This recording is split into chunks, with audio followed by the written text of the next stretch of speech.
What is surgery like? I've had a few surgeries in my life, and including three big cancer surgeries. Um, my cancer surgeries all have been in Japan and all abdominal surgeries, lower abdominal surgeries. So I'm going to briefly explain what it's like having surgery. Um, there's a lot of preparation for surgery if it's a big serious surgery. So you'll have meetings with the surgeon. You need to give informed consent, so they need to explain to you about the purpose of the surgery and the risks involved. You'll also have at least one meeting with the anaesthetist or anesthesiologist. And at least in Japan, I guess everywhere, it's the anaesthetist who decides whether you can have the surgery or not. But by have the surgery, I mean they give like the final permission, like safety wise, so that the surgeon will decide with you whether the surgery is appropriate, whether the downside of the surgery is worth the potential result of the surgery. But the anaesthetist says yes, you are healthy enough to do the surgery, or no, you're not. Because the anaesthetist during the surgery, they're monitoring your heart, they're making sure you're breathing okay. Yeah, they're keeping you alive while the surgeon or surgeons do their jobs. So there's a lot of preparation for surgery. You'll have different tests, scans of the bodies to make sure that you're going to come out of the surgery alive and hopefully alive and well. You'll have things like a chest x-ray to make sure your lungs are okay. You may have some organ tests. So when I had liver surgery, had to have a test for like blood tests for liver function, but also because the part of my liver being removed was close to my right kidney, there was a possibility of that kidney having to be removed, or at least have some of it removed. So it was important to check the kidney function to make sure that I'd be healthy on one kidney or one and a half kidneys or whatever. So that was an RI test. So RI is radioisotope. So you have sort of a radioactive dye injected into you, and then you put in a machine that looks at the radioactive dye kind of going out through your kidneys or whatever, and looks at how well the kidneys are functioning. So you'll have heart tests. That's really, really important for surgery. So electrocardiogram.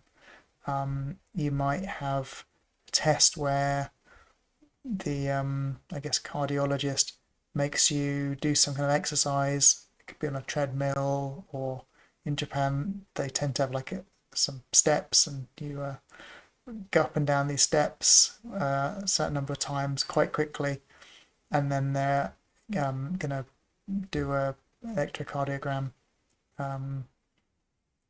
to check your heart's okay.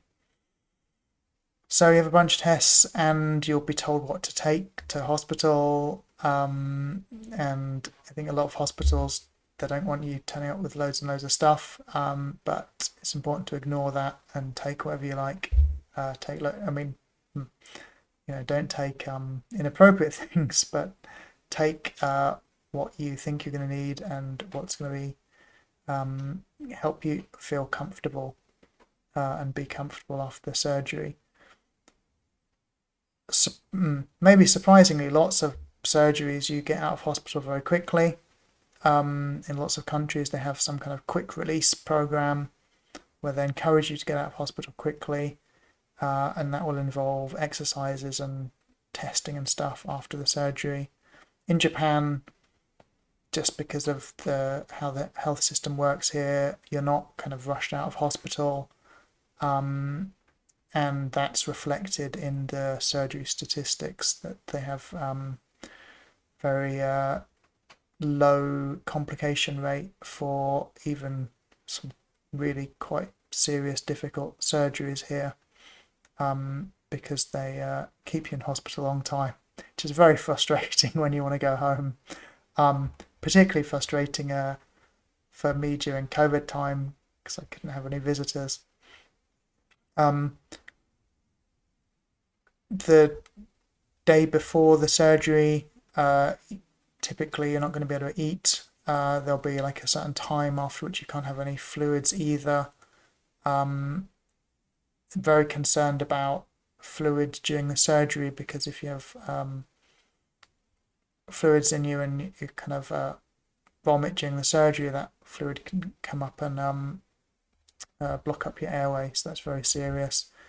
You might have yet another meeting with the anaesthetist, another meeting with a surgeon, and yeah, at least in Japan for big surgeries, they're always, well, for some reason you get them done early in the morning, I guess just because if it's going to be a big long surgery, they need that time, especially if there are going to be complications.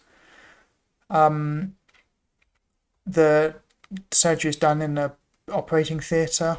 That is probably going to be the most high-tech place you see in your life, unless you work on a space station or you're a nuclear physicist hanging around a particle accelerator or whatever. They're massively high-tech, kind of amazing places, supposedly soothing music playing in the background. So you're taken into the operating theatre. There might be quite a few people in there, so maybe a surgeon, possibly several surgeons. It's going to be the anaesthetist, who is responsible for putting you to sleep, and keeping you asleep and healthy for the required time and bringing you around later on.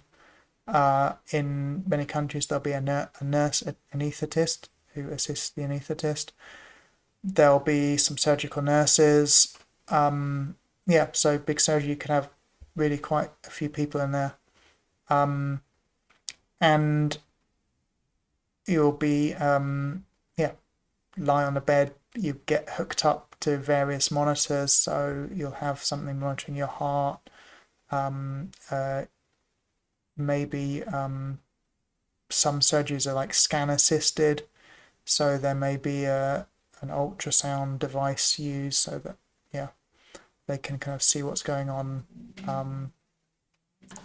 while they're doing the surgery. And you're put to sleep and you wake up and you have no sense at all that time has passed. It's the weirdest thing. You may wake up in a recovery room. You may think you wake up in the ward, but you actually woke up in a recovery room and were moved to the ward. You may wake up in intensive care. So when I had all three of my surgeries, part of the plan was you wake up in intensive care just because of the nature of the surgery. So that could be an intensive care ward with a whole bunch of patients around you, or it could, depending on the hospital, they might have private intensive care rooms. So when I had my liver surgery, I woke up in a private intensive care room. And then you have the joy of recovery. In my experience with the 3 abdominal surgeries, recovery was very sudden. So at first I just felt, I'm very weak, in a lot of pain. The surgeons visiting you, you've got doctors visiting, of course, nurses taking care of you. Everyone's encouraging you to like move and breathe deeply, and they may give you breathing exercises. That's to prevent pneumonia. Yeah, getting you to stand up, walk around when you really don't want to.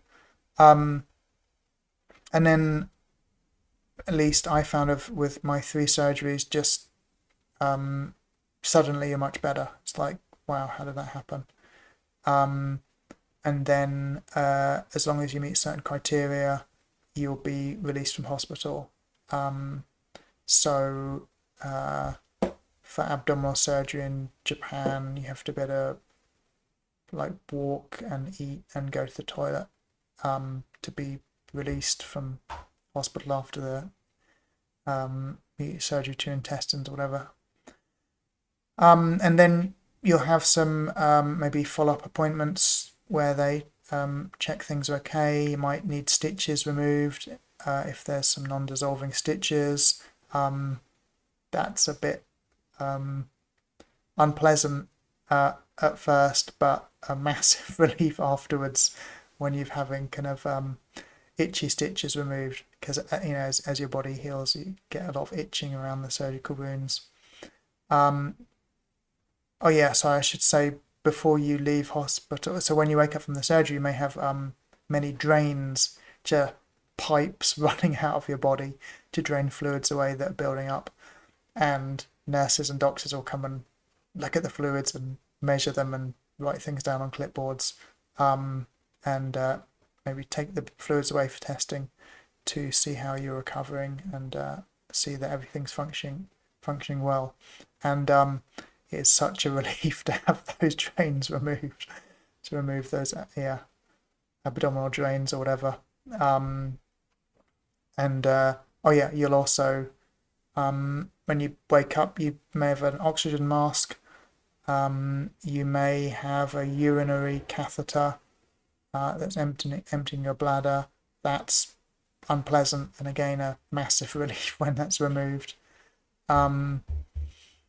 You may have an NG tube, which is like a tube running through your nose down the back of your throat to drain your stomach. In the case of certain surgeries, that will be removed before you're woken up. 2 of my surgeries, they had to put it in later because I had issues with my intestines not working properly, and I found the NG tube a real struggle. Absolutely worst aspect of the surgery for me. But hopefully, if you have an NG tube, it will be a lot less invasive and traumatic for you. Okay, I hope that's answered your question about what surgery is actually like. Any questions related to surgery, please post them, and I will answer them either just by replying to your comment or by making another video on that aspect of surgery. Okay, thanks a lot.